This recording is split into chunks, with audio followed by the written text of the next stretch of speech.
आम्ही सगळे एकत्र एकत्र झाले होते आणि सध्या की आमचे सगळीच्या भाभी नगरसेवक तसेच आमचे नानी आणि आमचे सुनंद भाभी बाकीचे जेवढं पण आहेत मला सगळ्यांचं नाव काही आठवत नाही आहे.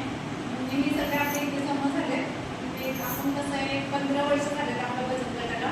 मग असं वाटलं की आपण काहीतरी एक असं साजरं करू, काही छोटं मोठं असं काही आपण मोठं केलं नाही. तर अजून आम्हाला एक नगरसेवकाला पण इन्व्हाइट केलं होतं, पण त्यांच्याकडे अजून वेळ नाही बाहेर येत.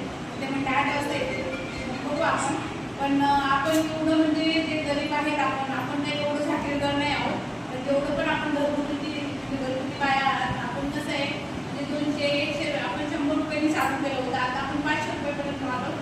आता हे 5 वर्ष झाल्यानंतर मग आपण विचार केला की आपण 1000 रुपयांनी चालू करू आणि आपण असं करून आपण पुढे जाऊ. आणि त्याच्यामध्ये कसं आहे की म्हणजे असं मला वाटतं की आपण काहीतरी मी आपल्या जे आहेत आमदार त्यांच्याकडून पण मी म्हटले बोलावं एकदा भागलं घेऊन जाऊ आणि आपल्याला काय सोय होऊ शकते बायांना घरी नाही का आपण काय घरगुती काही काम करू शकतो का त्याच्यामुळे पण आपण तसं पण करू काहीतरी नवीन नाही का तुम्ही पुढे बसून पण हे करत असतात बाया त्यांच्यासाठी काहीतरी काम वगैरे शोधू आपण. सगळ्यांची खूप भाग्य आहेत तसे नाही का आपल्याला सपोर्ट करते भाग्य तर आपल्यासारखं आहेत आपल्याबरोबर.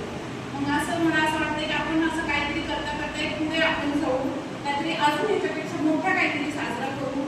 आपण आमदारांना पण बोलून घेते म्हणजे कसं आपण चांगलं आपल्या बचत गटाचं एक नाव व्हायला पाहिजे. म्हणजे आपण या लोकांनी एवढं लहान म्हणजे छोट्या ह्याच्यामधून सुरू करून आज एवढं मोठं